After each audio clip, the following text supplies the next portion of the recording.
Hello दोस्तों, स्वागत है आप सभी का अपने YouTube channel practice with Ravi में। तो आज हम इस वीडियो में पढ़ने वाले हैं हिंदी के जो प्रीवियस ईयर क्वेश्चन है उसको सॉल्व करने वाले हैं। ठीक, तो चलिए वीडियो स्टार्ट करते हैं। यदि आप लोग चैनल पहली बार आए हैं तो चैनल को पहले आप पूरा वीडियो देखिए। अगर आपको वीडियो पसंद आए तब चैनल को सब्सक्राइब कर दीजिएगा। तो चलिए पहले क्वेश्चन से स्टार्ट करते हैं। ये हमारा यूपी उत्तर प्रदेश पुलिस में पूछा गया, जेल वार्डन में, घुड़सवार, फायरमैन, ये सभी में पूछा गया है। 2020 का ये हमारा क्वेश्चन पेपर है। ठीक, तो चलिए पहले क्वेश्चन से हम स्टार्ट करते हैं। पहला क्वेश्चन लिखा हुआ है हिंदी में, मलबे का मलिक कहानी के कहानीकार हैं। तो आपके ऑप्शन दिया हुआ है ए बी सी डी। तो आपका राइट आंसर इसमें से क्या हो जाएगा? मलबे का मलिक किसका हो जाएगा? तो आपका मोहन राकेश का हो जाएगा। किसका है?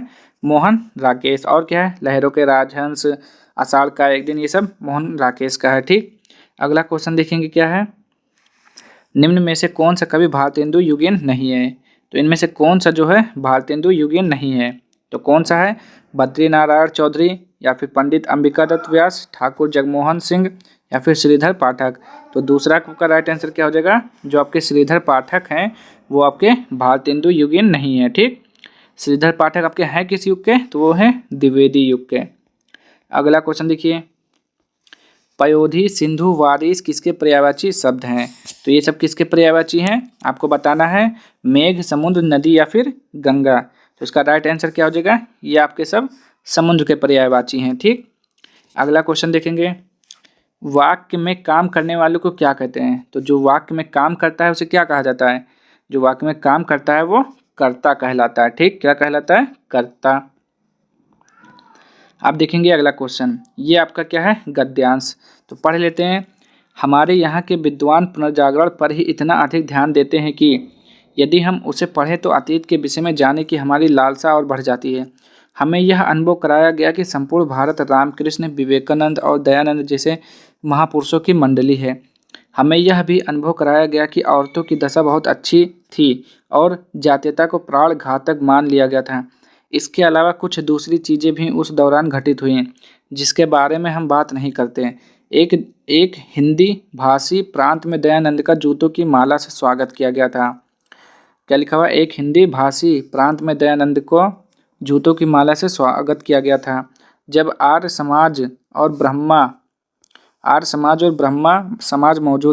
ब्रह्म समाज मौजूद था, उसी समय सनातन धर्म सभा और भारत धर्म सभा की भी स्थापित हुआ। दयानंद शास्त्रार्थ में हरा दिए गए। कट्टरपंथी और रूढ़िवादी लोगों ने नए विचारों का विरोध किया। बाद में ब्रह्म समाज भी अत्यधिक पुरातन पंथी हो गया। राजा राम मोहन राय के बारे में कहा जाता है कि जब वे आगे देखते हैं थोड़ा, कहा जाता है कि जब वे मृत्यु शैया पर थे तो उन्हें भागीरथी के तट पर लाया गया और उनके चारों तरफ खड़े लोगों ने उनसे पूछा कि वे लोग उनके लिए क्या कर सकते हैं। तो उन्होंने अपने पूरे शरीर पर राधा कृष्ण लिखने को कहा।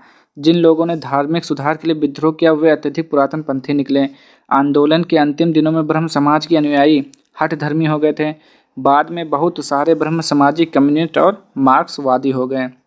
अब चलिए क्वेश्चन पढ़िए फिर आंसर देते हैं। अतीत के विषय में जानने की लालसा कब और बढ़ जाती है? कब बढ़ जाती है? तो पांचवा का आपको आंसर देना है। तो अभी आपने क्या पढ़ा? भारतीय विद्वानों के पुनर्जागरण संबंधी विचारों को पढ़कर। फिर से देखेंगे, जूतों की माला से किसको स्वागत किया? अभी इसमें आया था, किसको स्वागत किया गया था? दयानंद का स्वागत किया गया था। अगला क्वेश्चन, ये सारे के आंसर आपको गद्यांश में ही मिले रहते हैं। बाद में कौन सी संस्था अत्यधिक पुरातन पंथी हो गई थी? तो जो बाद में कौन सी संस्था? ब्रह्म समाज। अभी ये भी आपको क्वेश्चन मिला था उसी में। ब्रह्म समाज के संदर्भ में असत्य कथन है। कौन सा असत्य है? तो 8 का आंसर कौन सा हो जाएगा? ब्रह्म समाज की स्थापना किसने की थी? राजा राम मोहन राय ने। और यहाँ पे क्या लिखा हुआ है? ब्रह्म समाज की स्थापना दयानंद सरस्वती ने की थी। ये गलत है आपका। अगला क्वेश्चन देखेंगे 8 के बाद 9। चलिए, निम्न में से कौन सा विद्वान शास्त्रार्थ में हरा दिया गया था? तो वो थे आपके दयानंद। ठीक, वधूत्सव का संधि विच्छेद रूप क्या होगा? तो वधूत्सव का संधि विच्छेद क्या हो जाएगा? वधूधन उत्सव। ये आपका है क्या है? यड़ संधि है। क्या हो जाएगा आपका? दीर्घ स्व संधि हो जाएगा। ठीक, चलिए तो आपको बताना है, पहले संधि विच्छेद बताइए, उसके बाद कौन सा संधि ये बताएंगे। तो वधू धन उत्सव, बताइए ज़रा।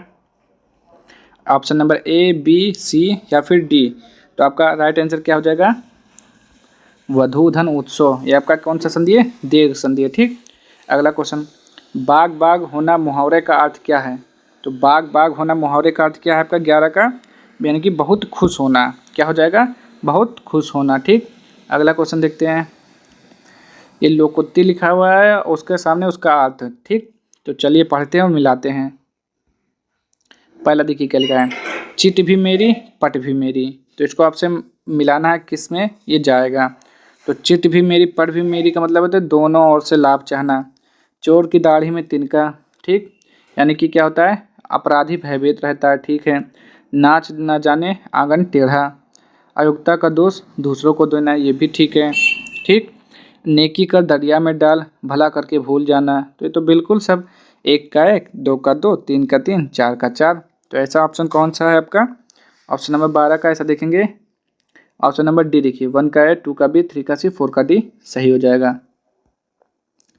अगला देखेंगे, निम्नलिखित में से कौन सी संधि विच्छेद का एक गलत उदाहरण है? तो देखिए, महाओज महोज हो जाएगा। पावक यानी कि क्या हो जाएगा? पावक हो जाएगा। नाविक हो जाएगा। परोपकार, ये गलत लिखा हुआ है आपका। पर धन उपकार होता है। क्या होता है? पर प्लस उपकार, क्या बन जाता है? परोपकार। ठीक। चलिए, निम्नलिखित वाक्यांश में अपादान कारक प्रयुक्त हुआ है। अपादान मतलब समझ लीजिए, अपादान मतलब होता है अलग होना, किसी चीज़ से दूर चले जाना, अलग होने जाना।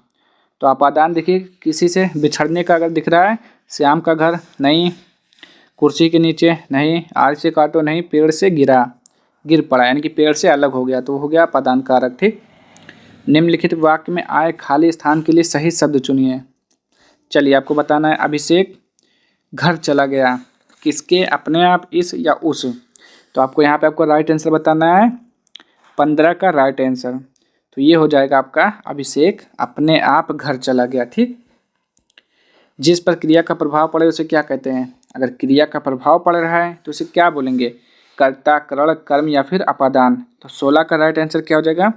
जिस पर क्रिया का प्रभाव पड़े उसे कर्म बोला जाता है। ठीक। क्या बोलते हैं? कर्म। निम्नलिखित में से कौन सा तत्सम तद्भव जोड़ी का सही विकल्प नहीं है? अब इसमें आपको बताना है, जो सही नहीं दिया हुआ है वो बताना है। ठीक। तो 17 का आपका आंसर देखना है। सूत का सूत्र सही लिखा हुआ है, हस्त का हाथ सही लिखा हुआ है, चक्र का गोला, ग्राहक का गाहक सही लिखा हुआ है। देखिए, अब यहाँ पे क्या लिखा हुआ है? चक्र। तो चक्र का क्या होता है? चक्र का होता है चक्का या फिर चाक होता है। तो ये आपका राइट आंसर हो जाएगा, जो कि गलत लिखा हुआ है। निंदा का विलोम क्या होगा? निंदा का क्या होता है? स्तुति होता है। तो निंदा का क्या हो जाएगा? प्रशंसा या स्तुति। विरोधी पक्ष का वाक्यांश के लिए एक शब्द लिखिए। तो जो विरोधी पक्ष में होते हैं क्या बोलते हैं? विपक्षी बोलते हैं। क्या बोलते हैं? 19 का राइट आंसर क्या हो जाएगा? विपक्षी हो जाएगा। इनमें से जो पहले कभी ना हुआ हो को व्यक्त करने वाला कौन सा एक शब्द है? जो पहले कभी ना हुआ हो उसे क्या बोलते हैं? अभूतपूर्व, भूतपूर्व, अनादि या फिर अद्वितीय। तो 20 का राइट आंसर क्या हो जाएगा? जो पहले कभी ना हुआ उसे बोलते हैं अभूतपूर्व। किस वर्ष साहित्य अकादमी पुरस्कार नहीं दिया गया? तो ये आपका कब नहीं दिया गया था? 1962 में नहीं दिया गया था। ठीक। राइट आंसर क्या हो जाएगा? 1962 में।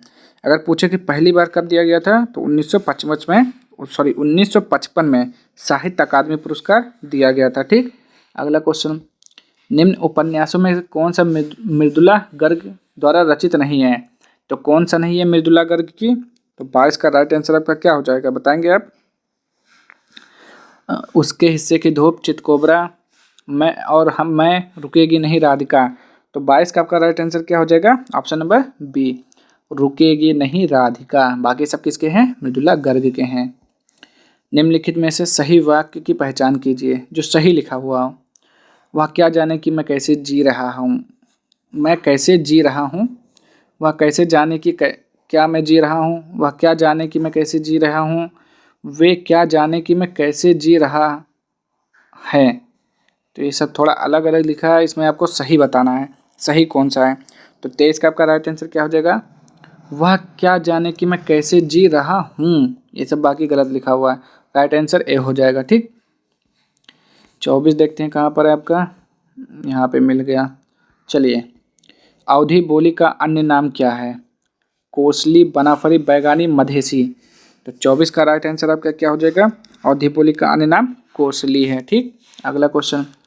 पुरुषोत्तम अग्रवाल को उनकी किस रचना के लिए देवी शंकर अवस्थी स्मृति सम्मान प्रदान किया गया था? तो वो था आपका विचार का आनंद, तीसरा रुख, संस्कृति, वर्चस्व और प्रतिरोध, अकथ कहानी, प्रेम की, कबीर की कविता और उनका समय। तो 25 का आपका राइट आंसर क्या हो जाएगा? पुरुषोत्तम अग्रवाल को तीसरा रुख के लिए क्या दिया गया था? अवार्ड दिया गया था। ठीक, कौन से लिख के? तीसरा रुख। निम्नलिखित में से कौन सा शब्द तत्सम है? तत्सम कौन सा है? उज्ज्वल, इकट्ठा, कवल, उपरोक्त।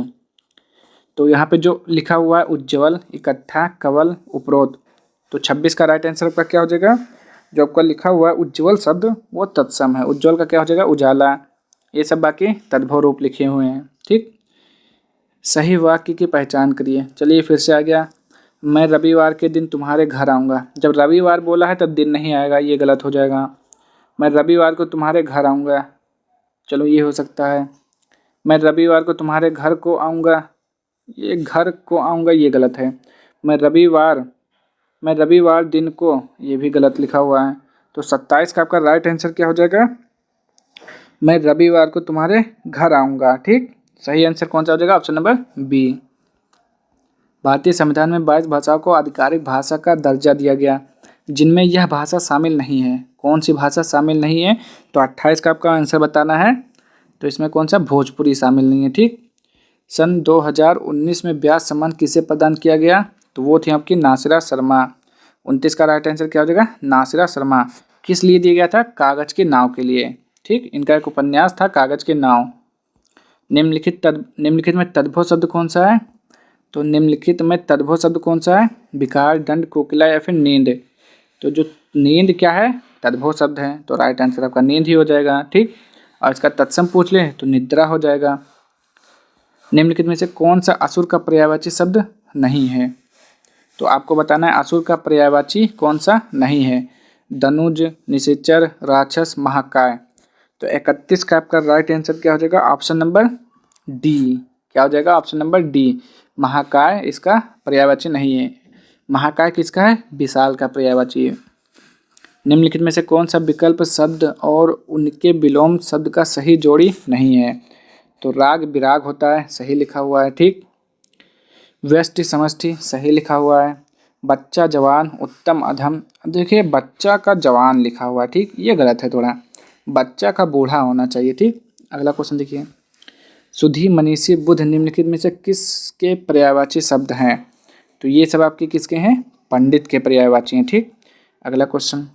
निम्न में से किस साहित्यकार को प्रेमचंद की कहानियों का काल क्रमानुसार अध्ययन के लिए व्यास सम्मान प्रदान किया गया था? तो वो थे आपके कमल किशोर गोयनका थे। ठीक, कौन थे? कमल किशोर गोयनका। अगला देखिए। मार्तंड, अर्क, अंशुमाली निम्नलिखित में से किसके पर्यायवाची शब्द हैं? तो ये सब आपके सूर्य के पर्यायवाची शब्द हैं। ठीक, निम्नलिखित वाक्य में आए खाली स्थान के लिए सही शब्द चुनिए। गिलास, तुमने तोड़ा, उसने तोड़ा, किसने तोड़ा या फिर इसने तोड़ा। तो ये हो जाएगा आपका कि गिलास किसने तोड़ा। ठीक, राइट आंसर किसने हो जाएगा। मैं भंगी हूँ आत्मकथा के लेखक कौन है? तो मैं भंगी हूँ मैं भंगी हूँ आत्मकथा के लेखक हैं आपके भगवान दास। ठीक, कौन है? Bhagwan Das. Right answer option number C. तो यहाँ पे आपके 37 क्वेश्चन जो कि हिंदी में पूछे जाते हैं वो सारे सॉल्व हो चुके हैं। ठीक, तो ये आपके प्रीवियस क्वेश्चन है। आपको वीडियो पसंद आए, अच्छा लगे तो आप चैनल को सब्सक्राइब कर सकते हैं। चलिए मिलते हैं नेक्स्ट वीडियो में इसके अगला प्रीवियस क्वेश्चन के साथ। तब तक के लिए जय हिंद, जय भारत।